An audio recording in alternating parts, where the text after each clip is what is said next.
The morning star floated dead in space. No lights blinked on its hull.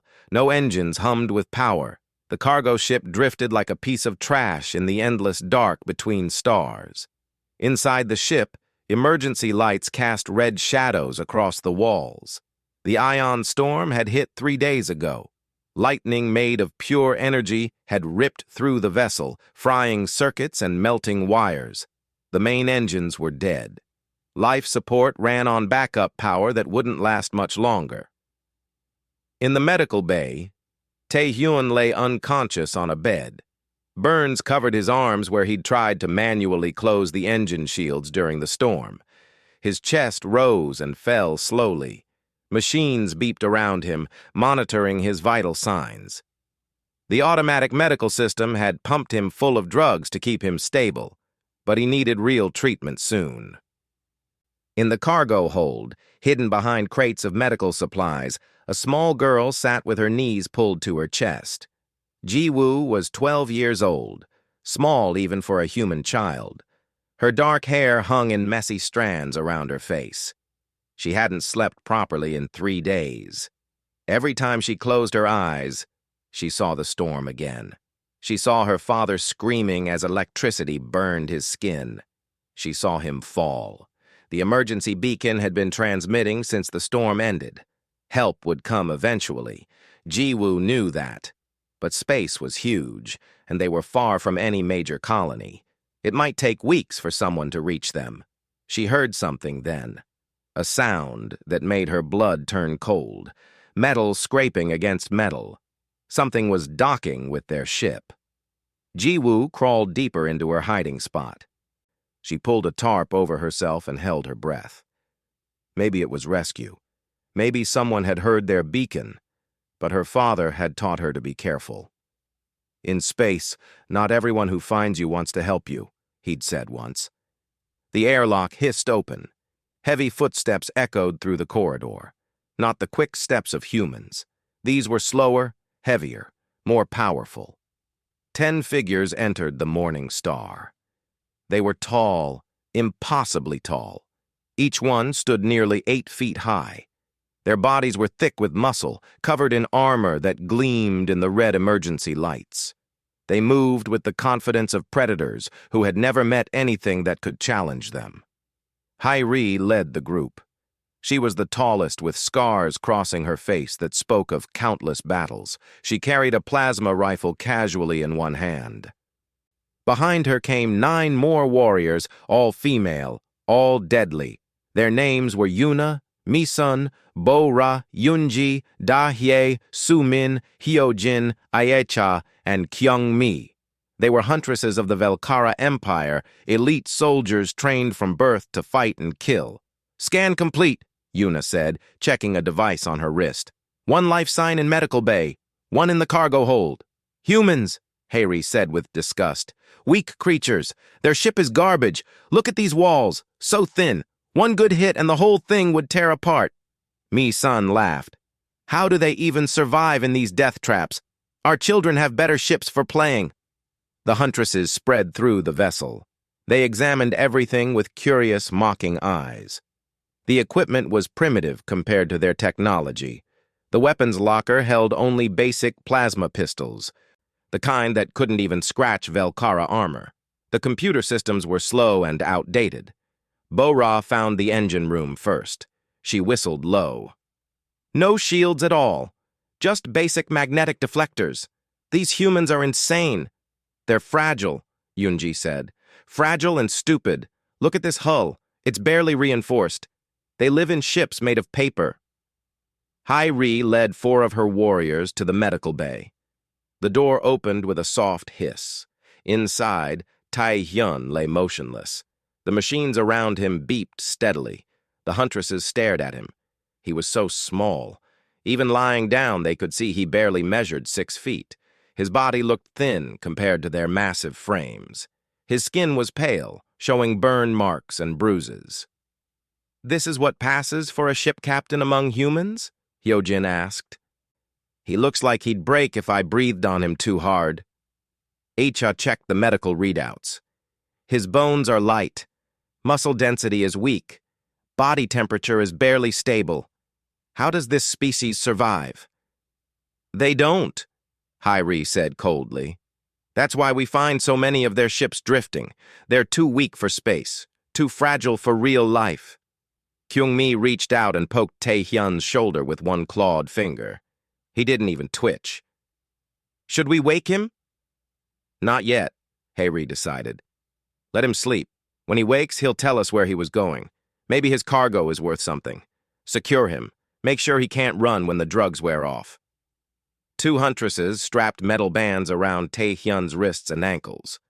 The bands were designed for Velkara prisoners, strong enough to hold their warriors. For a human, they were completely unbreakable. In the cargo hold, the other huntresses examined the crates. Da-hai pried one open with her bare hands, tearing through the lock like it was paper. Medical supplies, she announced. Antibiotics, vaccines, pain medication, all primitive stuff. Sumin checked the shipping manifest on her scanner. Headed for a colony called New Haven. They have a plague outbreak. These supplies were meant to help sick humans. The huntresses laughed. The sound was cruel and sharp. Humans get sick from everything, Yuna said. We conquered most diseases 10,000 years ago. They still die from germs and viruses. Pathetic. Should we take the cargo? Misun asked Hyrie over the communication link. Hyrie considered it. Medical supplies weren't worth much, but they could be sold somewhere. Market for transport. We'll take everything. The ship too, if we can get the engines working. If not, we'll strip it for parts. That's when Jiwoo made her decision. She couldn't let them take the medicine. Too many people needed it. The plague on New Haven was killing children, families, everyone. Without these supplies, thousands would die. She stood up slowly. The tarp fell away. She stepped out from behind the crates. All 5 huntresses in the cargo hold spun toward her. Their weapons came up instantly, trained on the small figure. Jiwoo raised her hands. Don't shoot, she said quietly. I'm not armed. The huntresses stared. Then they started laughing. It's a child, Bo-Ra said, lowering her weapon. A human child. Look how tiny it is.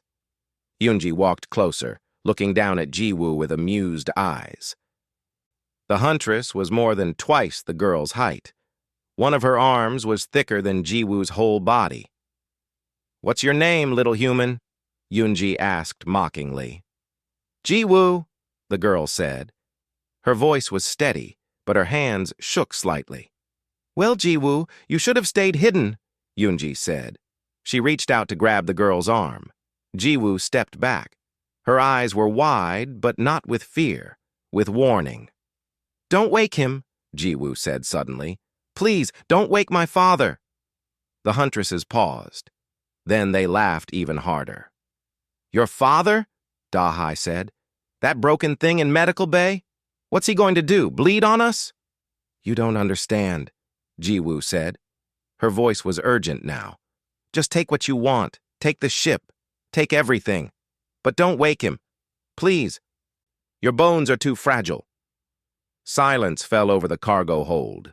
The huntresses stared at the small human child who had just told them, apex predators of the galaxy, that they were fragile. Then the laughter came back, louder than before. It echoed through the ship, cold and mocking. Harry's voice came over the communication system. Bring the child to medical bay. I want to see this for myself. The huntresses grabbed Jiwoo. Their grip was gentle, almost careful. They didn't want to break the small human by accident. They walked her through the corridors to where Tae-hyun lay sleeping. Haeri looked at the girl with curious eyes. So you're his offspring. Tell me, little one, what makes you think your father is dangerous? Jiwoo looked at each huntress in turn. Then she looked at her father, still unconscious, still strapped down. Because I've seen him fight, she whispered, and I've seen what happens when humans stop pretending to be weak. The huntresses surrounded Jiwoo in the medical bay, 10 massive warriors towering over one small girl. The red emergency lights made their shadows stretch across the walls like giants. Hae-Ri knelt down to be closer to Ji-Woo's eye level. Even kneeling, the huntress was taller than the girl. Her scarred face was only inches away. Her breath smelled like metal and smoke. "You think your father is dangerous," Hae-Ri said slowly. "You think we should fear him? This amuses me, child. Do you know what I am?" Ji-Woo nodded slightly. "A Velkara huntress." "That's right. I have killed in 47 battles. I have taken down prey 3 times my size. I once fought a Krellian war beast with just my bare hands and won." Hae-Ri's eyes narrowed. "And you think one injured human male is a threat to me?" Ji-Woo's eyes flickered to her father, then back to Hae-Ri. "I think you've never met someone from Earth." Yuna laughed from behind Hae-Ri. "We've met humans before. They're everywhere in space now. Weak little things. They die from falls that wouldn't even bruise us. They can barely lift their own body weight. They need machines for everything." "That's because they're being gentle," Ji-Woo said quietly. More laughter filled the room. Mi-sun walked over to the medical bed where Tae-hyun lay. She looked at the readouts on the machines. "Gentle?" Mi-sun said. "Child, your father weighs maybe 70 kilos.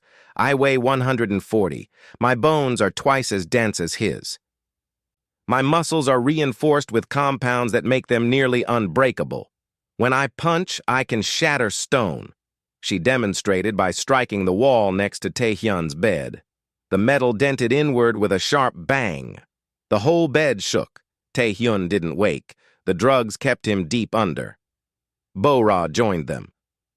"I've studied human biology. It's pathetic. Their bodies are built for a gravity well of only 9.8 meters per second squared. Do you know what that means? Their homeworld is weak. They evolved in safety, not strength." "Earth gravity is actually twice yours," Ji-Woo said softly. That made several huntresses pause. Yoonji pulled out a scanner and checked something. Her eyes widened slightly. "The child is right," Yoonji said. "Earth's gravity is 0.98 standard. Velkara gravity is 0.5 standard. Earth is a high-gravity world." Silence fell for a moment. Then Da-Hai waved dismissively. "So what? Gravity doesn't mean everything. We're still bigger, stronger, better trained. Your father is one man. We are 10 elite warriors. The math is simple." Ji-Woo shook her head. "You don't understand. Earth isn't just high gravity. Everything on Earth is dangerous. The animals, the diseases, the weather. Humans evolved fighting for survival every single day. And my father wasn't just any human. He was a soldier." "Was?" Hae-Ri repeated. "Past tense. He's a cargo hauler now. A merchant. Not a warrior." "He stopped being a soldier because of me," Ji-Woo said. Her voice was quiet but steady. "After my mother died, he didn't want me to see violence anymore. He wanted peace. But that doesn't mean he forgot how to fight. It just means he chooses not to." Sumin, the youngest of the huntresses, was watching the medical monitors. She frowned at something. "His heart rate is strange," Sumin said. "It's too slow. For a human in this condition, it should be faster." Hyojin checked the readings. "You're right. It's only 40 beats per minute. That's incredibly low." "That's normal for him," Ji-Woo said. "Soldiers from Earth train their bodies to stay calm. Even when they're hurt or scared, their hearts beat slow. It helps them think clearly in battle." Echa laughed. "You make him sound like some kind of legend. He's a man, child, just a man, and not even a particularly impressive one." "Please," Ji-Woo said, and now there were tears in her eyes. Not tears of fear for herself, tears of fear for them. "Please just take the ship. Take the cargo. Leave us in an escape pod. You'll get what you want and nobody has to get hurt." Kyung-mi stepped forward. She was the most aggressive of the group, known for her cruelty in battle. She grabbed Ji-Woo's shoulder, not hard enough to hurt, but firm enough to control. "Nobody gives us orders, little human. We take what we want. We leave when we want. And if your father wakes up and tries to stop us, we'll break every bone in his weak body and make you watch." Jiwoo's face went pale, not with fear, with horror. "You don't know what you're saying," she whispered. "You don't know what he'll do if you hurt me." "What will he do?" Kyungmi mocked. "Bleed? Cry? Beg? That's all humans do when they face real warriors." "He'll stop holding back," Jiwoo said. "And then you'll understand what I've been trying to tell you." Hairi studied the girl's face. There was something in those eyes, something that made the old warrior feel uneasy. This child genuinely believed what she was saying. This wasn't bravado or empty threats. The girl was terrified, and not for herself. "What exactly are you afraid of?" Hairi asked seriously. Jiwoo looked at each huntress in turn. "I'm afraid you're going to make him remember what he used to be. I'm afraid he'll forget why he stopped fighting. And I'm afraid that when it's over, he'll hate himself for what he had to do to keep me safe." "You're afraid he'll hate himself?" Yuna said incredulously. "Not afraid that we'll kill him?" "You can't kill him," Jiwoo said simply. "That's what I'm trying to tell you. You're strong and fast and well-trained. But you're not from a death world. You've never had to be truly dangerous. Humans are different. We're fragile in some ways, yes. We get sick easy. We bruise and break. But we're also the scariest thing in the galaxy when we need to be." Mi-sun shook her head. "I've heard enough of this nonsense. The child has been told stories, myths about human warriors. It's propaganda." "It's not," Jiwoo insisted. "Why do you think humans spread so far into space so fast? Why do you think every military in the galaxy wants human mercenaries? Why do you think other species make treaties with Earth instead of just conquering it?" "Because you have numbers," Bo-Ra said. "Billions of you breeding like insects." "No," Jiwoo said. "Because the first species that tried to conquer Earth sent 10,000 soldiers. Only 3 came back.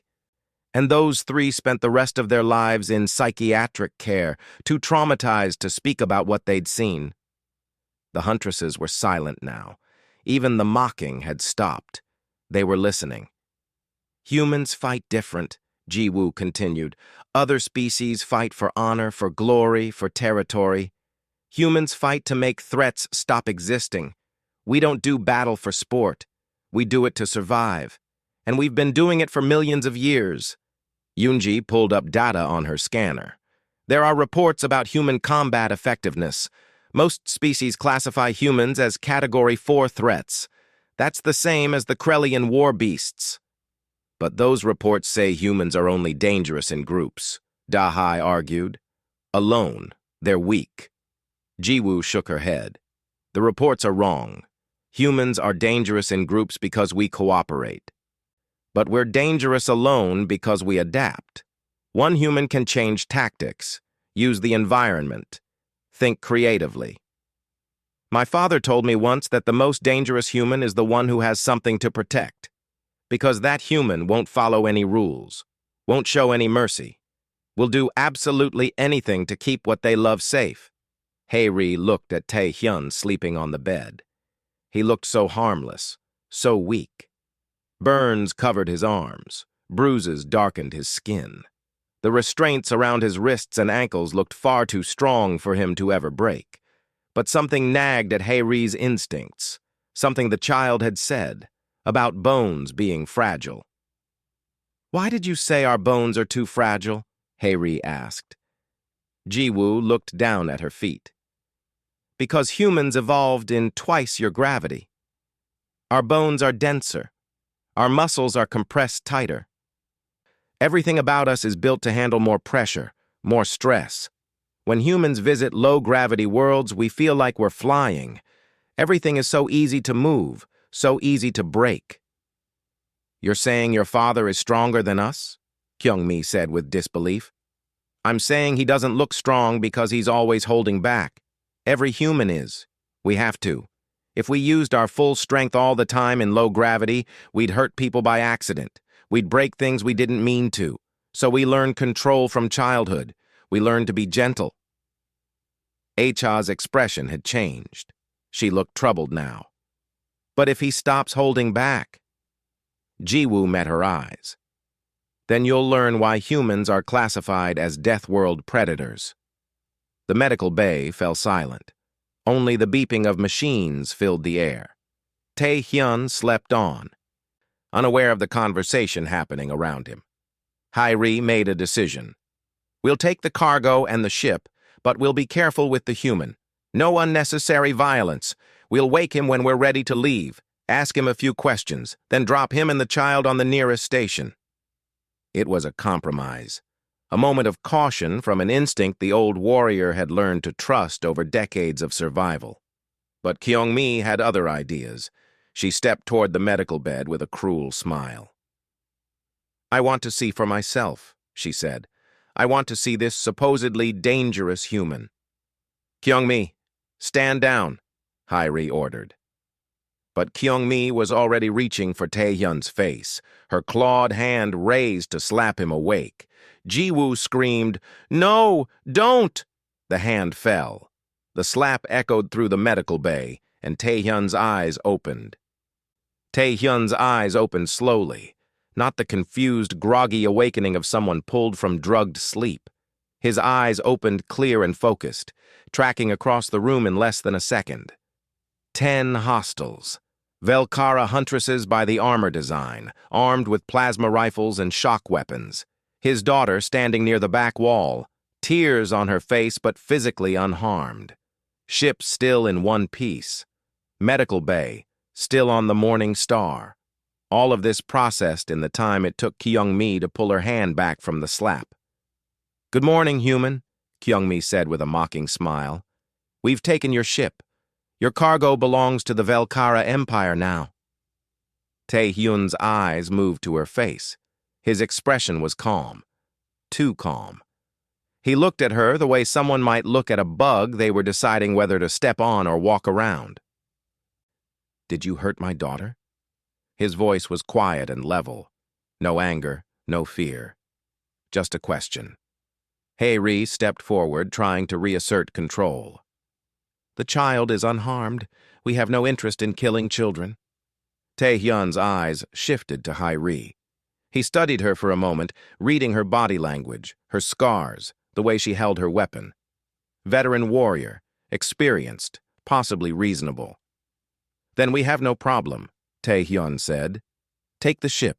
Take the cargo. I ask only that you leave us in an escape pod with enough supplies to reach the nearest station. The beacon was transmitting. Someone will pick us up within a few days. Several huntresses laughed. Yoonji shook her head. You don't make requests, human. You're the prisoner here. I'm aware, Tae-hyun said. His eyes hadn't left Hairi's. But I'm trying to give us all a peaceful solution, one where everyone walks away alive. Soo-min, still watching the medical monitors, saw something that made her breath catch. His heart rate hasn't increased at all. He's awake, aware of danger, and his heart rate is still 40 beats per minute. The other huntresses glanced at the monitors. It was true. Tae-hyun's vital signs showed no stress response whatsoever. That's not normal, HFY muttered. Hyo-jin laughed it off. Maybe humans are just too stupid to feel fear? She reached out and poked Tae-hyun hard in the chest. It was meant to emphasize dominance, a physical reminder of who had the power. In Velkara culture, it was a common gesture between victor and defeated. The poke would have bruised a normal human badly. Tae-hyun didn't even blink. Hyo-jin frowned. She poked him again, harder this time. Still no reaction. What's wrong with you? She demanded. Nothing, Tae-hyun said quietly. I just grew up in twice your gravity. My body is used to pressure. Yoonji quickly scanned him with her medical device. Her eyes widened as data scrolled across the screen. His bone density, she said slowly. It's reading 3 times the normal human baseline. His muscle fibers are compressed so tightly they're almost overlapping. This doesn't match our data on human physiology. That's because your data is from humans who live on colony worlds, Jiwoo said softly from where she stood. My father was born on Earth. He grew up there. His body adapted to real Earth gravity, not the lighter gravity most humans live in now. HFY pulled up comparative data. Earth gravity is 0.98 standard. Our home world is 0.5. That's nearly double. Which means every movement he makes here requires half the effort it would on Earth, Yoonji said, realization dawning in her voice. And every impact he delivers has twice the force he's used to generating. Hyri's hand tightened on her weapon. That nagging instinct was screaming now, but Kyungmi was still smiling. So he's denser than expected. So what? He's still one small human strapped to a table. We're 10 trained warriors. The math doesn't change. She grabbed Taehyun's shoulder, intending to haul him up to a sitting position, to demonstrate her dominance physically. Taehyun's hand moved. It wasn't fast by human standards, not a blur of motion, but it was faster than the Huntresses expected. His hand came up, caught Kyungmi's wrist, and applied counter-pressure. The motion was smooth, controlled, almost gentle. Kyungmi stumbled backward with a cry of pain. She clutched her wrist, eyes wide with shock and confusion. "What did you—" she started to say. The crack of breaking bone finished her sentence. Her wrist had fractured from the pressure, not from a violent twist or a sudden jerk, just from steady, applied force. Taehyun closed his eyes briefly. When he opened them again, he looked at Jiwoo. "I'm sorry you have to see this," he said quietly. "Dad, no," Jiwoo pleaded. "Just talk to them. Make them understand. They don't know." "They had their chance to listen," Taehyun said. His voice was sad, almost regretful. "You tried to warn them, didn't you?" Jiwoo nodded, tears running down her face. Taehyun looked back at Hyri. "Call your warriors off. Take your injured and go. You can have the ship, the cargo, everything. Just leave." "You're not in a position to make demands," Hyri said, but her voice had changed. The mockery was gone. Now there was calculation in her eyes. "I'm strapped to a table with 10 armed soldiers pointing guns at me," Taehyun agreed. "But these restraints were designed for your people, not mine. And your friend just learned that your bones are more brittle than you thought?" Yuna and Misun moved simultaneously. They'd fought together for years, knew each other's movements perfectly. They came at Taehyun from both sides, intending to subdue him before he could break free of the restraints. Taehyun's right hand clenched into a fist. The metal restraint around his wrist groaned. The metal was strong, designed to hold Velkara warriors who could bench press half a ton. But it wasn't designed for the tensile strength of Earth gravity-compressed muscle fibers. The restraint snapped. Taehyun's arm came free. He rolled off the medical bed, sliding under Yuna's reaching grasp. His feet came up, still restrained at the ankles, but he didn't need them yet. Misun's fist came down like a hammer. In low gravity, she could punch through concrete with that strike. It would have pulverized a normal human's skull. Taehyun caught her fist in his free hand, redirected the momentum, used her own strength against her. Her hand slammed into the medical bed's metal frame instead. The bed crumpled inward. Misun's hand broke in 3 places. She screamed and fell back, clutching her mangled fingers. Yuna tried to kick him, a sweep meant to take his legs out from under him. But Taehyun's legs were still restrained. He couldn't dodge properly. So he didn't dodge. He took the kick to his shin.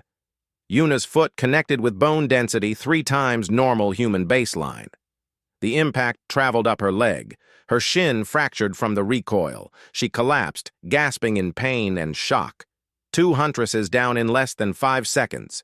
Taehyun grabbed the ankle restraints with his free hand and pulled. The metal screeched. His muscles bulged, veins standing out on his neck. For a moment, nothing happened. Then the restraints broke apart like they were made of clay. He stood up slowly. Burns still covered his arms. Bruises still darkened his skin.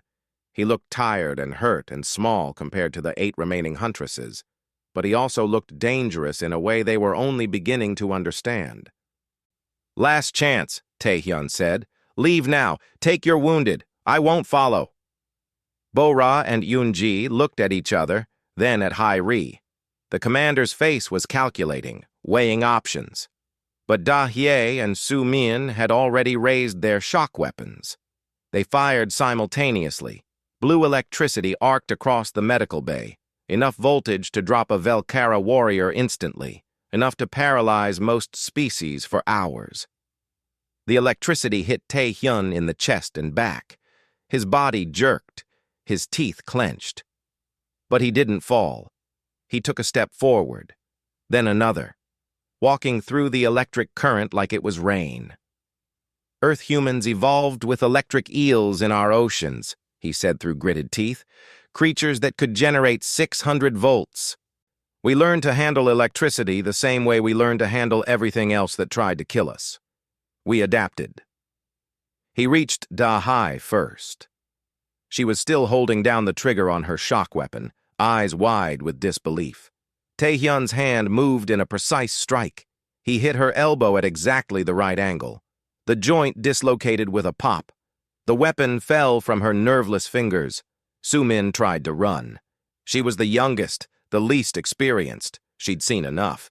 But Taehyun was faster than he looked. He caught her ankle as she turned, pulled just hard enough to trip her. She fell hard. Before she could rise, Taehyun had twisted her leg into a lock, not breaking it, not hurting her more than necessary, but completely immobilizing her. "Stay down," he said quietly. "Please. I don't want to hurt any of you more than I have to." Hyojin and Aicha charged together. They were bigger, stronger, trained in Velkara martial arts that had been perfected over thousands of years. Taehyun had been trained in human combat designed by a species that had survived ice ages, plagues, predators, and each other for millions of years. He moved between them like water, their strikes missed by inches. Not because he was faster, but because he read their body language, anticipated their attacks, positioned himself where they couldn't effectively hit him. His counter-strikes were surgical. A punch to Hyojin's solar plexus that knocked the wind from her lungs. A strike to Aicha's knee that didn't break it but made it buckle. They both went down, gasping and injured but alive. 6 Huntresses down. Hai-Ri, Bo-Ra, Yoon-ji and Kyung-mi remained standing. Kyung-mi was injured, but still combat-capable. The other 3 were beginning to understand what they were facing. "He's not trying to kill them," Bo-Ra said with dawning horror. "Every strike is controlled, measured. He's holding back." "Holding back?" Kyung-mi snarled through her pain. "I'll show him what real power looks like." She grabbed Ji-woo. The small girl gasped as the injured huntress pulled her close, one clawed hand at her throat. "Stop!" Kyung-mi shouted. "Stop, or I'll break her neck!" Taehyun froze instantly. His hands came up in a gesture of surrender. His face had gone pale. "Let her go," he said. His voice was very quiet now, very controlled, too controlled. "Drop to your knees," Kyung-mi ordered. "Put your hands behind your head. Do it now, or the child dies." Hai-Ri opened her mouth to order Kyung-mi to stand down. The warrior in her recognized something in Taehyun's eyes, something that said this was a very bad idea. But before she could speak, Ji-woo's voice cut through the tension. "You shouldn't have done that," the little girl whispered. "You really, really shouldn't have done that." The medical bay had gone very quiet. Even the wounded huntresses stopped groaning. Everyone felt it, a change in the air like the moment before lightning strikes. Taehyun stood very still. His hands were raised in surrender, but his eyes had changed. They'd been sad before, regretful. Now they were empty, cold, like looking into deep water where something waited in the dark. "Let her go," he said again. His voice was softer now, almost gentle. That somehow made it worse. "On your knees," Kyung-mi repeated. Her clawed hand tightened slightly on Ji-woo's shoulder. "Now." Hai-Ri finally found her voice. "Kyung-mi, Release the child, that's an order. No, Kyung-mi snarled. This human needs to learn his place. He needs to understand that we are the predators and he is prey. Ji-woo looked at her father. Tears ran down her face, but not from fear, from sadness. I'm sorry, Dad, she whispered. I tried to warn them. Something in Tae-hyun's expression shifted. Not anger. Something beyond anger. A decision made. A line crossed.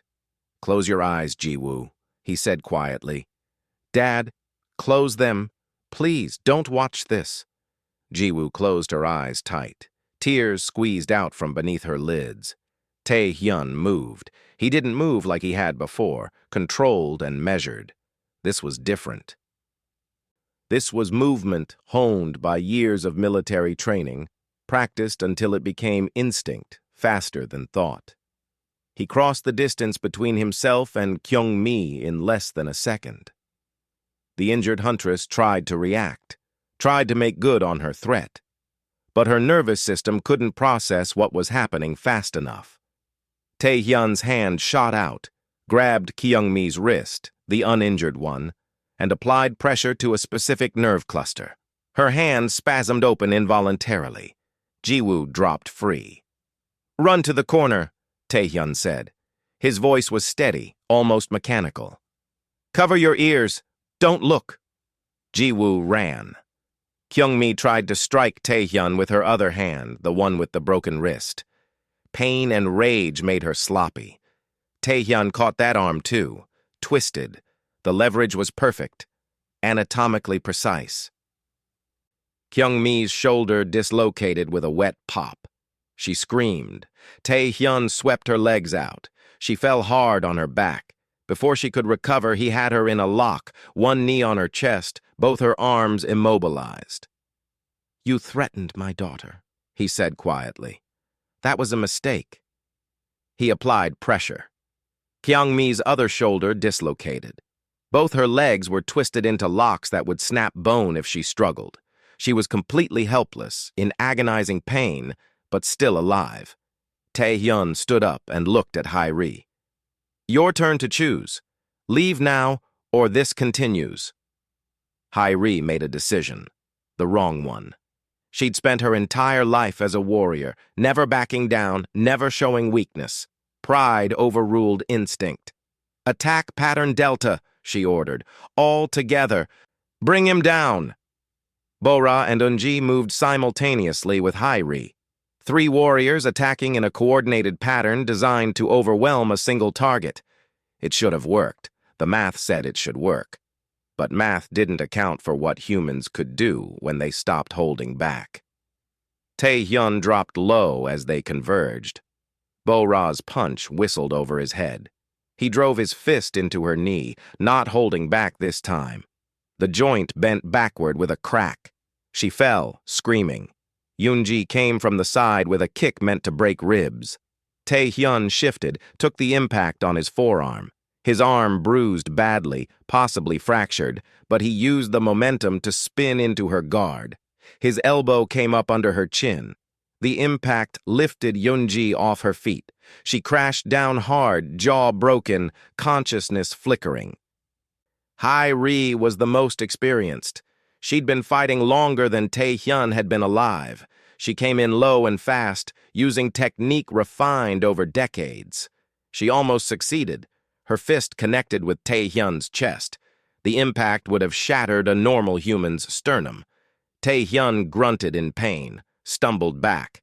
Blood flecked his lips. Something inside him had torn from the impact, but he didn't fall. Hae-ri pressed her advantage, following up with a combination of strikes. Each one landed. Each one would have killed most species. Tae-hyun blocked what he could, took what he couldn't, and kept moving forward. His face was a mask of determination and pain. He caught Hae-ri's arm on her 4th strike, twisted. She was skilled enough to roll with the twist, using it to break free and create distance. But Tae-hyun followed. His hand shot out, fingers extended and struck her throat.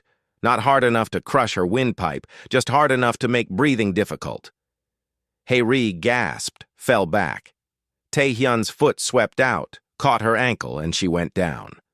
Before she could rise, he had her pinned. One hand on her throat, one knee on her chest. Not choking her, just controlling her. "Yield," he said. Blood dripped from his mouth. His breathing was labored. "Please, I don't want to hurt you more." Hayri looked into his eyes. She saw no rage there, no battle fury, just exhaustion and sadness. She'd never seen anything like it. A warrior who fought with such precision and violence while clearly hating every moment of it. The wounded Huntresses were all watching now, 6 of them on the ground, injured but conscious. The other 3 were down, including their commander, and one small human man stood over them all, bleeding and hurt, but still standing. "How?" Hayri gasped. "How is this possible?" "Because I'm from Earth," Tae-hyun said quietly. "Because I grew up in gravity that would crush you. Because I evolved on a planet where everything was trying to kill me. Because I was trained by the most dangerous species in the galaxy, other humans. And because you threatened my daughter." He stepped back, releasing Hayri. She could have attacked again. She didn't. "My species didn't get to the top of our food chain by being the biggest or the strongest," Tae-hyun continued. "We got there by being the smartest, the most adaptable, and the most dangerous when we needed to be. We're fragile, yes. We get sick, we die easy. But we also survive things that would extinct other species. We adapt, we overcome. We never, ever quit." He looked at each fallen huntress in turn. "I didn't want this. I tried to give you an out. So did my daughter. She begged you not to wake me. She warned you. But you wouldn't listen." Sumin, the youngest, was crying openly now. "We didn't know," she sobbed. "The reports said humans were weak." "We are weak," Tae-hyun said. "In peace. We choose to be weak because we live among others who are more fragile than us. We hold back our strength because using it would hurt people. We pretend to struggle with things that are easy because we don't want others to feel inadequate. We've learned to be gentle because our galaxy is full of species that would break if we weren't careful." He walked over to where Ji-woo huddled in the corner. Eyes still closed, hands over her ears. He knelt down beside her, wincing at his injuries. "It's over, sweetie," he said softly. "You can look now." Ji-woo opened her eyes. She threw her arms around her father's neck and sobbed into his shoulder. "I'm sorry," she cried. "I'm sorry you had to do that. I know you didn't want to." "It's not your fault," Tae-hyun said, holding her close. "You did everything right. You tried to protect them. That's what matters." Hayri struggled to her feet. Her throat was swelling, her breathing still difficult, but she could move. She looked at her squad. All of them injured, some seriously, but all of them alive. He could have killed them. Should have killed them by any reasonable combat logic, but he'd held back even while stopping them. Every strike had been controlled, designed to disable rather than destroy. "Why didn't you kill us?" Hayri asked. Her voice was hoarse, barely a whisper. Tae-hyun looked at her over Ji-woo's shoulder. "Because my daughter was watching. Because I stopped being a soldier years ago. Because you're warriors following orders, not evil. And because you didn't actually hurt her. You threatened to, but you didn't. That means you have honor, even if you have bad judgment." He stood slowly, still holding Ji-woo. "Take your warriors and go. Patch them up.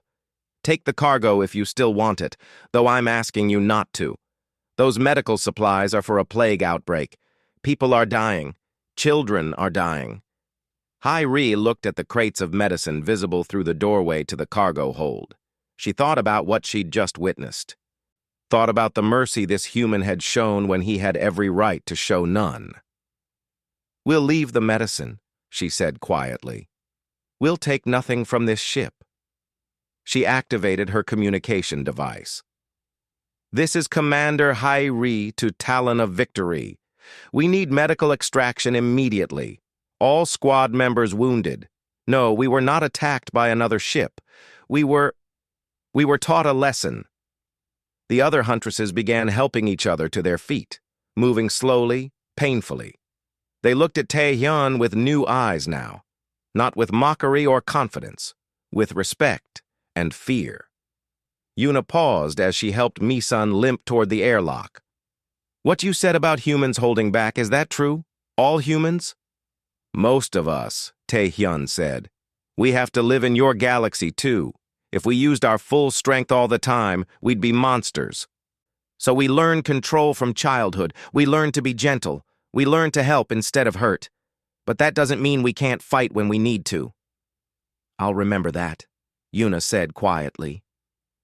One by one, the Huntresses made their way to the airlock. Some had to be carried. All of them looked back at the small human man who had defeated them all. Hairi was the last to leave. She stopped at the doorway and looked back at Tae-hyun. I'm going to file a report about this, about what I learned here today.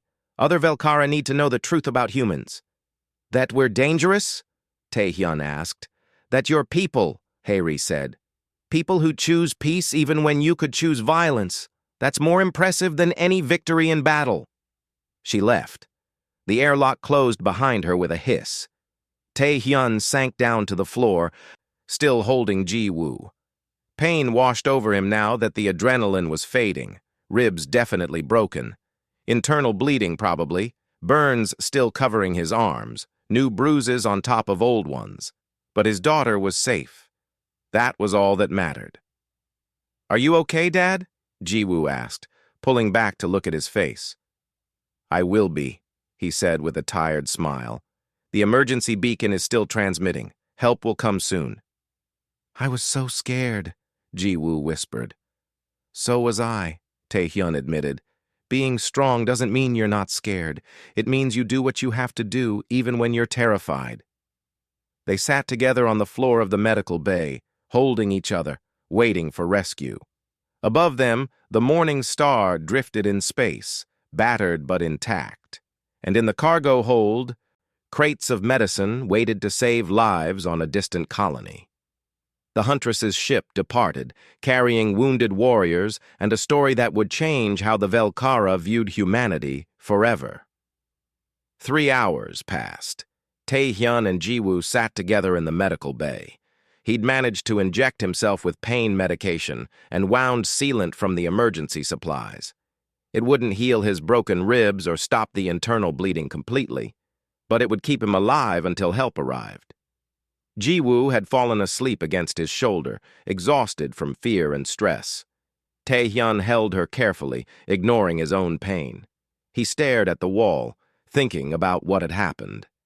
Thinking about the violence he'd been forced to use, wondering if he'd done the right thing.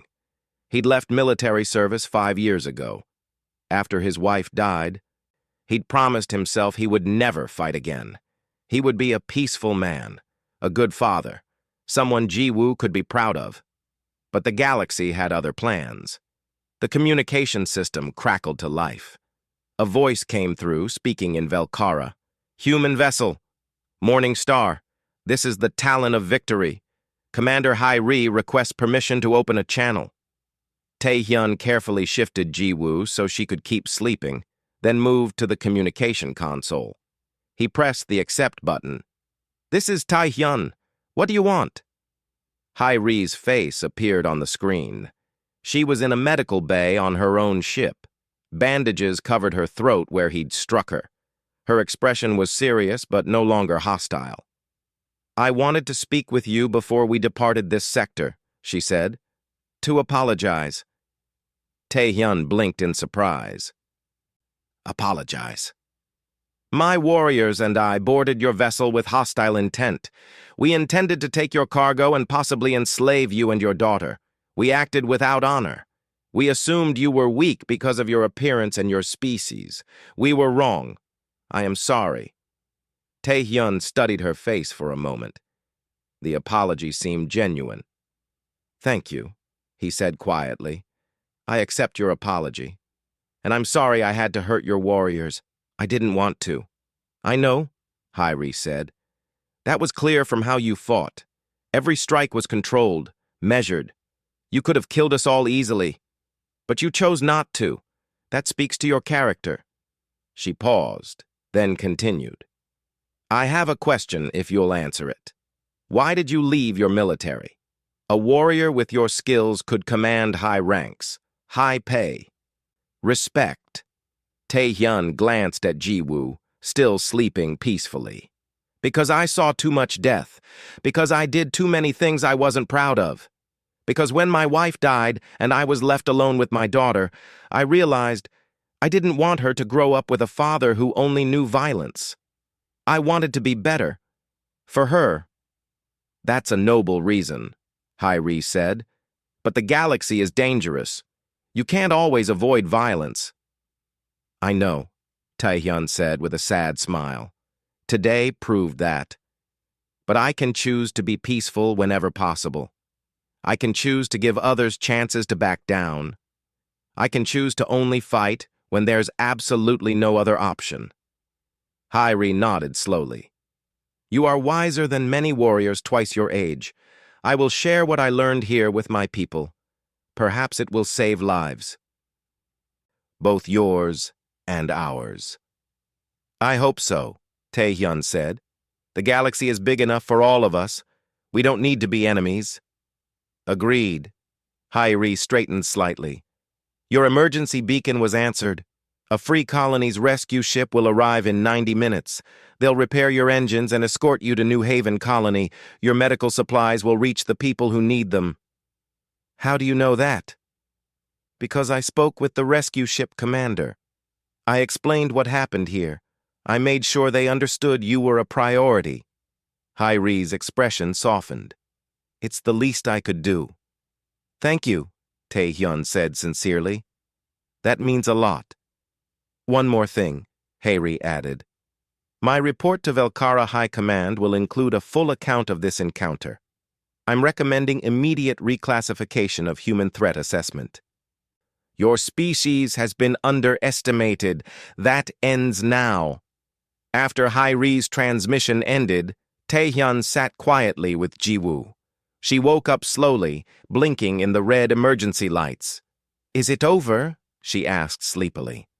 "It's over," Tae-hyun confirmed. "Help is coming. We'll be okay." Ji-woo was quiet for a moment. Then she said, "Dad, when you were fighting, you looked different. Scary, but also sad. Why were you sad?" Tae-hyun pulled her close. "Because fighting means hurting people. Even when it's necessary, even when you have no choice, it still means causing pain. And that's something that should always make you sad. The day violence doesn't bother you anymore is the day you become something less than human. Is that why you stopped being a soldier?" "Part of it, yes. I realized I was getting too good at hurting people. Too comfortable with it. That scared me. So I stopped before I became someone I didn't recognize in the mirror." Ji-woo hugged him tighter. "I'm glad you're my dad. Even when you're scary, you're still kind." "That's the goal," Tae-hyun said softly.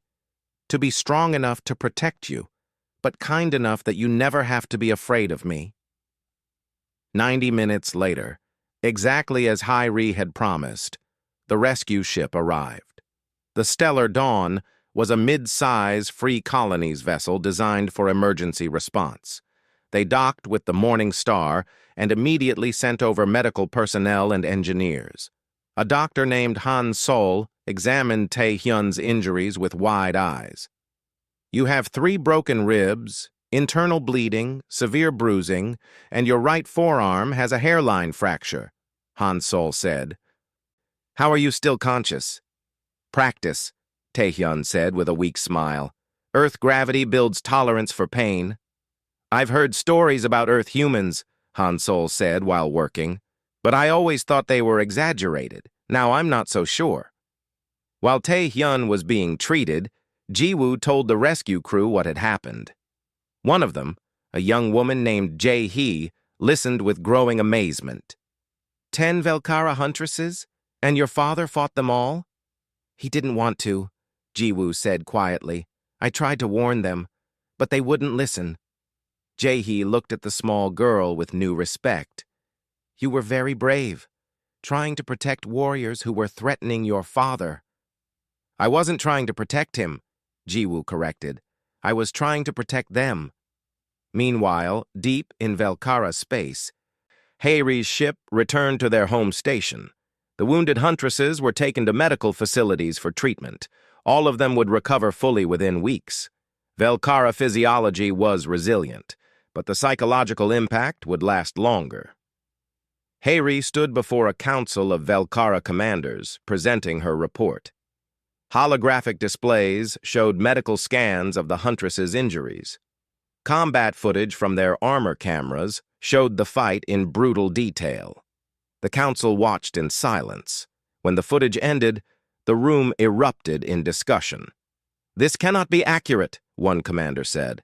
One human defeating 10 of our elite warriors? The footage is unaltered, Haeri replied. I verified it personally. Everything you saw is real. Another commander leaned forward.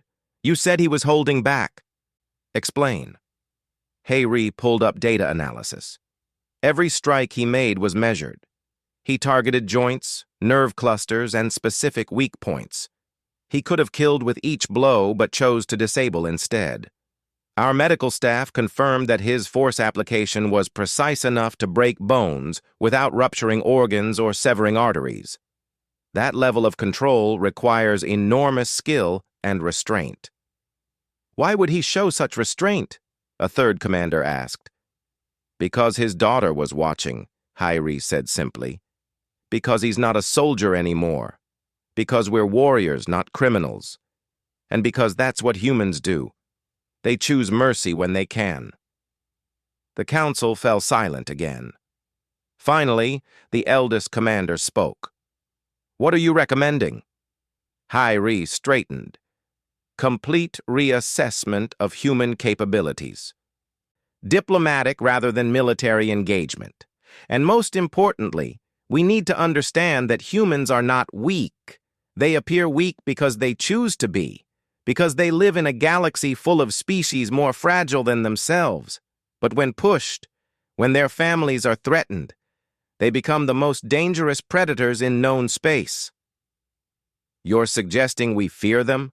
The eldest commander asked. No, Haeri said. I'm suggesting we respect them. There's a difference. Fear leads to hostility. Respect leads to cooperation. Humans could be valuable allies, but only if we approach them as equals, not as prey. The council voted. The decision was unanimous. Humanity would be reclassified as a Category 4 threat species, the same level as the most dangerous apex predators. But more importantly, they would be approached for diplomatic relations rather than conquest. One commander asked, What happened to the Huntress squad that participated in this encounter? They're recovering, Haeri said. All will return to duty within a month. But I don't think any of them will underestimate humans again. They learned a valuable lesson, a painful one, but valuable.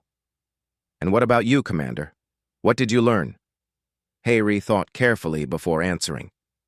I learned that strength isn't just about physical power. It's about choosing when to use that power. The human could have killed us. Should have killed us by any reasonable combat logic. But he didn't. He showed mercy. That's a kind of strength we don't often see in warriors, and it's a kind of strength worth emulating. Back on the Morning Star, repairs were complete. The engines hummed with power again. Life support was fully restored. The ship was ready to continue its journey. Tae-hyun, bandaged and medicated but mobile, stood on the bridge with Ji-woo. The rescue ship Stellar Dawn would escort them the rest of the way to New Haven Colony. Captain Tae-hyun, the rescue ship commander called over the communication system. We're ready to proceed when you are. Thank you, Commander, Tae-hyun replied. Let's get these supplies where they need to go. As the ships engaged their engines, Ji-woo looked up at her father. Dad, do you think those warriors learned anything? I hope so, Tae-hyun said. I hope they learned that you can't judge someone by their appearance, that being small doesn't mean being weak. that choosing peace doesn't mean being unable to fight, and most importantly, that every species deserves respect. Do you think they'll tell others about what happened? Yes, Tae-hyun said. And maybe that's a good thing. Maybe it will make others think twice before attacking humans. Maybe it will save lives. The Morning Star jumped to faster-than-light speed, escorted by the stellar dawn. Behind them, Velkara space grew distant. 2 weeks later, they reached New Haven Colony. The plague had worsened during the time the medical supplies were delayed. But they'd arrived in time. Doctors and medical staff unloaded the cargo with grateful tears. Tae-hyun and Ji-woo watched as the crates were carried away.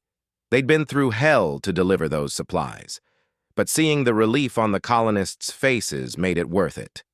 A colony administrator approached them, an elderly man named Dong-woo. "We can't thank you enough," Dong-woo said. "We heard what happened, how you fought off Velkara raiders to protect this cargo. You're a hero." Tae-hyun shook his head. "I'm not a hero. I'm just a father who wanted to protect his daughter and do the job I was hired for." "That's what makes you a hero," Dong-woo said with a smile. "Real heroes don't think of themselves as heroes. They just do what needs to be done." As they left the colony and prepared for their next cargo run, Ji-woo asked one final question. "Dad, if you could go back and change what happened, would you?" Tae-hyun thought about it. The pain, the violence, the fear in Ji-woo's eyes, the wounded warriors, all of it. "No," he finally said, "because it ended the best way it could have. No one died, lessons were learned, and maybe, just maybe, the galaxy became a little bit safer for humans. Sometimes violence is necessary to prevent greater violence. I hate that it's true, but it is. And the medicine reached the people who needed it," Ji-woo added. "And that," Tae-hyun agreed, smiling. "Always remember, Ji-woo, being strong means knowing when to fight, but being wise means knowing when not to. And being good means fighting for the right reasons, even when you'd rather not fight at all." Ji-woo hugged her father. "I understand, Dad. And I'm proud of you." "I'm proud of you, too," Tae-hyun said, holding her close.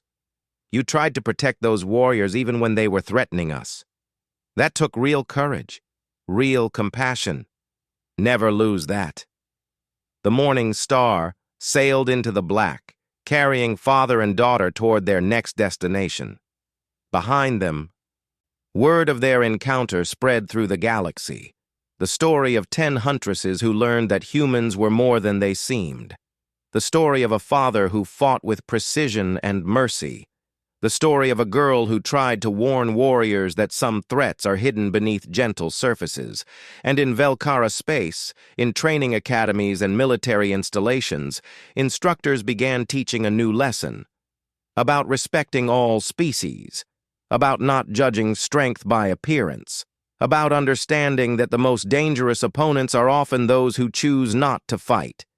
Humanity's reputation changed, slowly at first, then faster. From victims to survivors. From weak to adaptable. From prey to partners. All because 10 huntresses fought for a ship, and a girl warned them about bones being too fragile. The galaxy learned, and in learning, it became a safer place for everyone, even humans.